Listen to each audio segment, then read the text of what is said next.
Good morning, ladies and gentlemen, and welcome to the show. Glad to have you guys here on this Tuesday, the 23rd of March, 2021. Thank you for tuning in. I'm having a little bit of trouble with my charts and stuff today, but listen, three things I didn't see coming. Back when I give the forecast about an economic recovery, which goes back quite a few months now, I've been talking about this. And we did see the seeds coming for an economic recovery. But there's three things. To me, they're black swans, to me, on a personal level. And one's the SLR. Didn't see that coming, that the Fed would cut off the SLR at the end of this month. Possibly releasing as much as $500 billion worth of sales from the banks when they have to trim their balance sheets. Didn't see that coming. Second thing I didn't see coming was a resurgence in this virus due to the variants. The variants weren't on the picture when I made my forecast. And, as a third thing, is these bonds starting to break free and go up to higher levels. I didn't see that one coming either when I forecast my recovery. Now, the seeds for the recovery are there, but these three things converging around the end of this month. Now I'm calling for a correction in the markets. Starting around, I'm expecting the correction to start sometime around the 1st of April. And possibly as much as 10%. Now that correction could turn into a crash.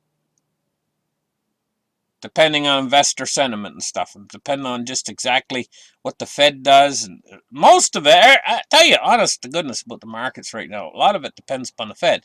Now, the Fed, come July, is planning on putting their Fed coin out there in July. They're going to do a test bed of their Fed coin. No, the guys, they haven't forgotten about Fed coin. Digitalizing the United States dollar. They haven't forgotten about it. In fact, they're working very heavily, hard on this, behind the scenes. Let's get started right now, and let's open up the charts right here. And the first thing we're going to take a look at is the silver price. $25.22 for silver today. And it's almost feeling like it's a little bit oversold, considering how much silver's available out there for sale, real physical.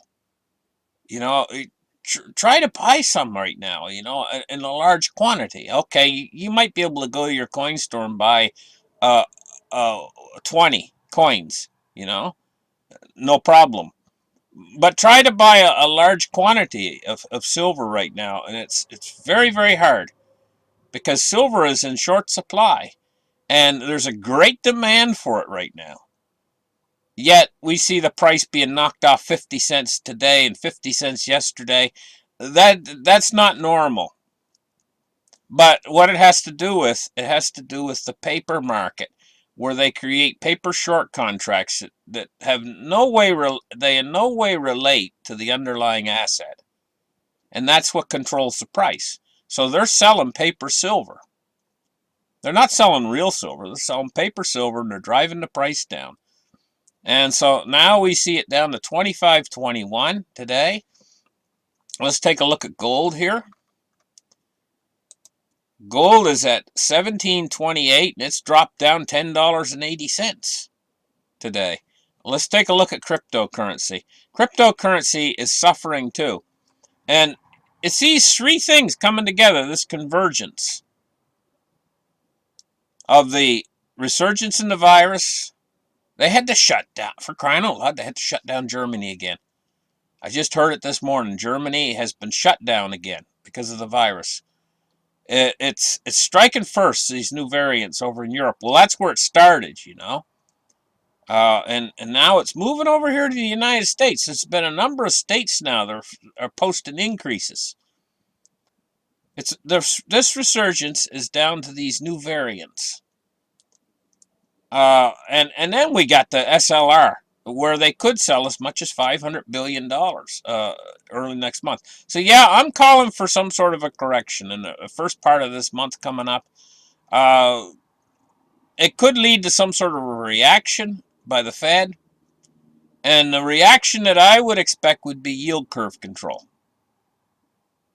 That's the reaction. But the ultimate yield curve control, guys, would come if they can get this new Fed coin out there.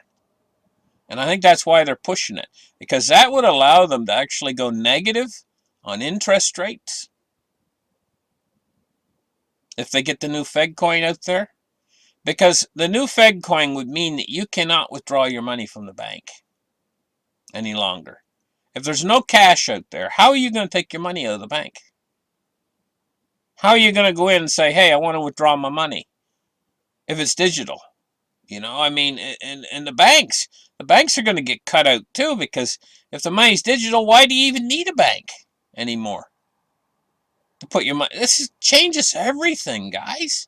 The digital currency, you know. And I was thinking to myself this morning, hey, you know, the Fed might allow some sort of a crash or something so that they can push through their digital currency. And they might be sitting back going to let it happen. I just don't know exactly what's going on or what's going through their heads. So cryptocurrency suffering a little bit. 17.25 billion this morning with a Bitcoin dominance 59.8%. We see the Bitcoin dominance falling quite low. It's dropped below 60. That's not a good sign. That's a little bit of a bearish sign in my mind, the fact that people are bought in so heavy into the altcoins right now.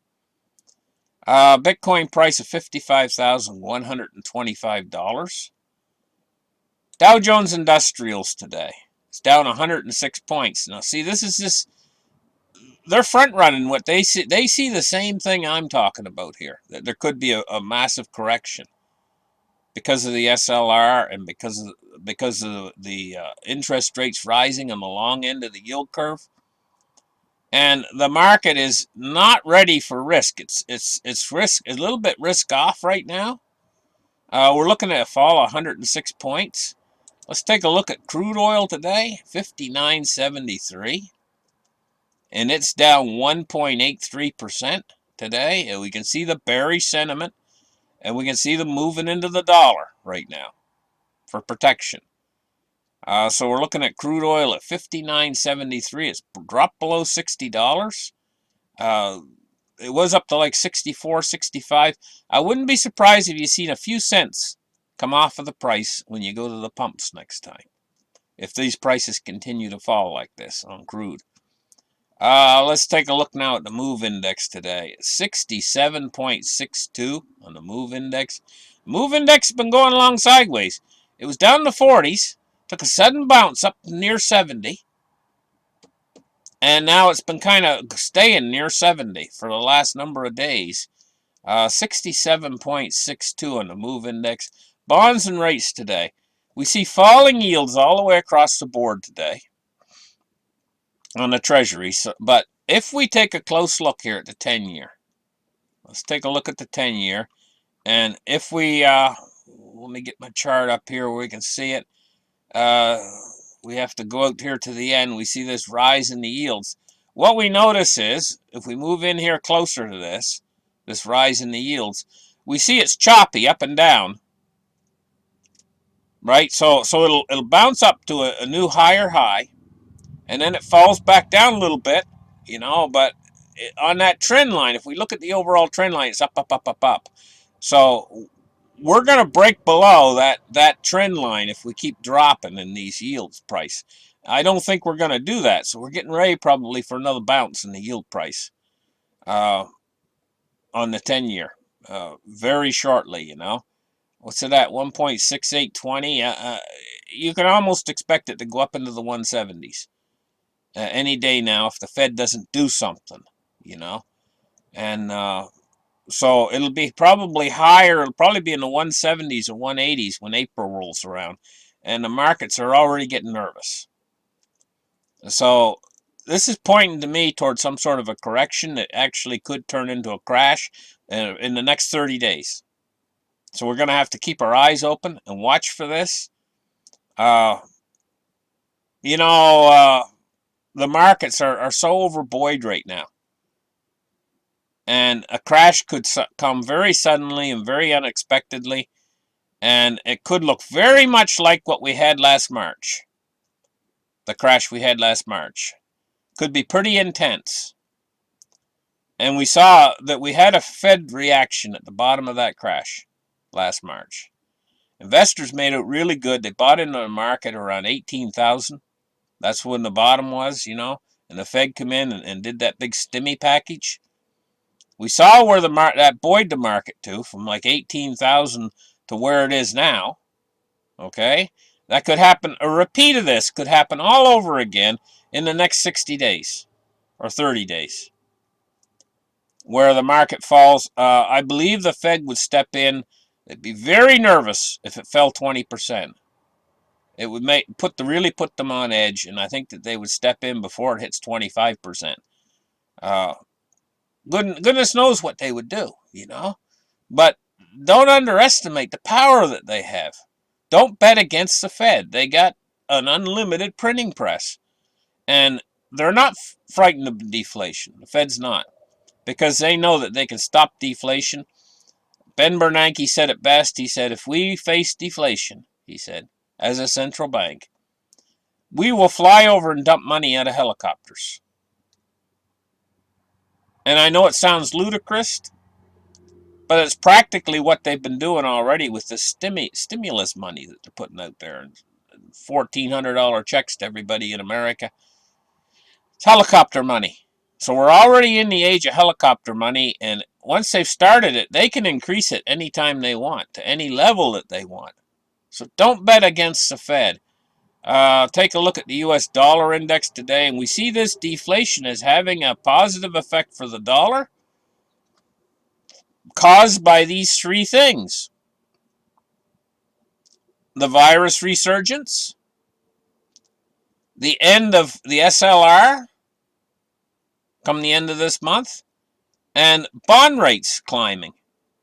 That's what's causing this. That's what's causing the strength in the dollar today, and weakness in gold, silver, and cryptos. We'll catch you guys in the very next show, and you guys have a great rest of the day. And remember to give me a like and thumbs up, and hit that notification icon, and subscribe if you're not already a subscriber. Thank you very much. Bye-bye.